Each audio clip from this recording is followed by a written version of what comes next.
Sean Payton. We have not said that name on this show in a quick minute.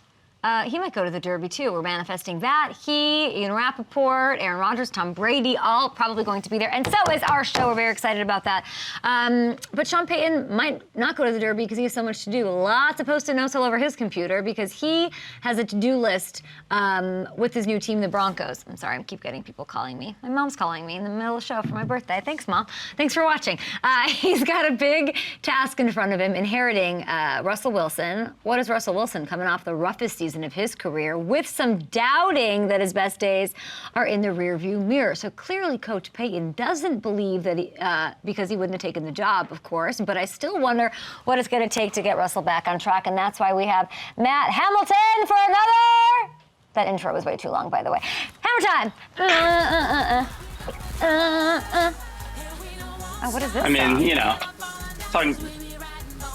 What is this song? With your mom calling in the middle, and you know, kind of broke it up a little bit. But I Richard have goes, we to can't say, play just Hammer before, Time anymore.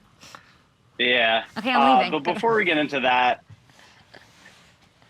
I know you're a private person. I know you don't like to make everything, you know, put everything out there and make a big deal out of things. But I would be really remiss if I didn't take the opportunity to wish a happy birthday to Billy D. Williams this morning. I was waiting for that. Everybody loves Lando. Yeah. Lando Calrissian.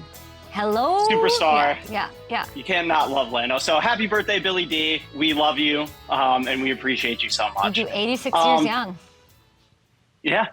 But as for Russell Wilson... hey, aren't you getting married this weekend?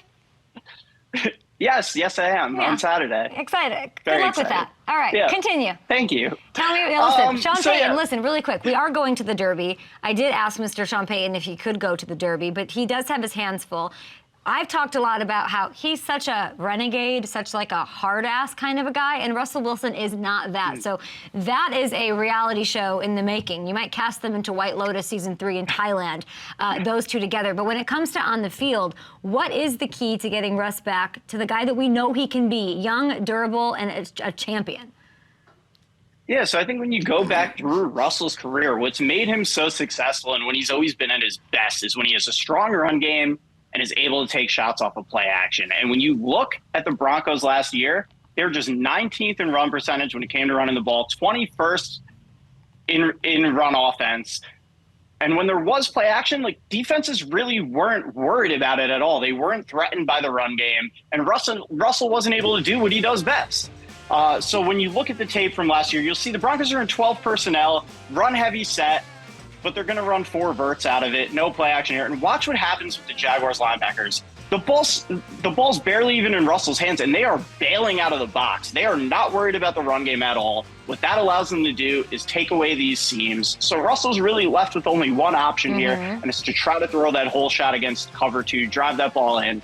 But there's no threat to the flat here, so the corner, Tyson Campbell's just going to be able to keep dropping, undercut that ball, and pick it off. It's not great play design, but it's also the product of not really having that run game to threaten a defense. And there's a school of thought that you don't really need to run the ball a lot or have a strong run game for play action to be effective. I don't buy that at all. I think when you really look at things, having a strong run game really correlates well to play action success. It does, and I want you to check this out because I knew this was coming because I look at the show rundown in the morning. Look at this. Over the course of Russell's 10 seasons in Seattle, the 2 NFC championship wins, the Super Bowl, his 3 Pro Bowls, his 8 playoff appearances. Listen, the Seahawks ran the ball more frequently than any other team in the NFL. This is good stuff here. And as you mentioned, the Broncos, they were 19th in the NFL last year when it came to running the ball. And you know that you and I have been like, hey, go get Austin Eckler, go back home. Like we're trying to make, because the run game, listen, he sat on our set at Super Bowl and Josh Jacobs was there and he was sizing him up and, you know, doing all, so there's a lot going on with the run game. What else you got?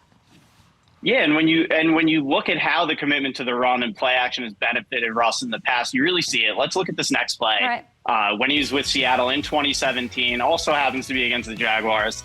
And you'll see here, 12 personnel once again, but because they're worried about the run game, the Jaguars have to put 8 guys in the box here.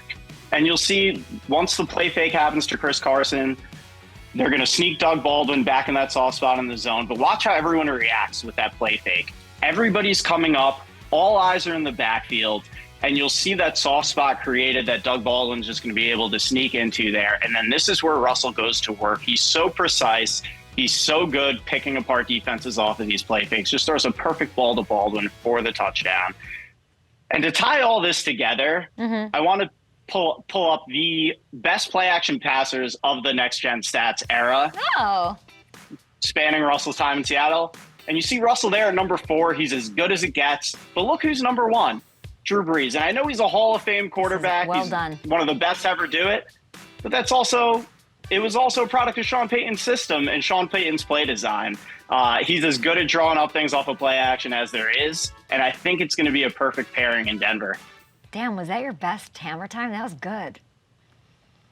Yeah, I appreciate it. plays. You know, I try to bring the best on your birthday. Yeah, you brought a full screen that really capped it off really well. And listen, Payton, he has gone all in to upgrade the offensive line. Mike McGlinchey, Ben Powers. He doesn't need to watch hammer time because he understands what the path is when it comes to turning this offense around. Get the run game going and get Russ back to picking teams apart off of play action. That's what he should do. Excellent hammer time by you, even though we can't use that. Are things going downhill here at FanDuel that we can't use the Hammer MC Hammer song? Huh? I don't know. Tell me we'll later. see. We got to talk to Hammer. Yeah, We'll see what happens. Sounds good. We'll be back after this on Up and Adams. Where's this guy been? Darius Butler doing push-ups, eating raw eggs out of a blender. Darius Butler joining us. Oh, that's a UConn alum smile if I've ever seen one. We've got lots to talk about. Who's the corner to look at the draft? We got it next.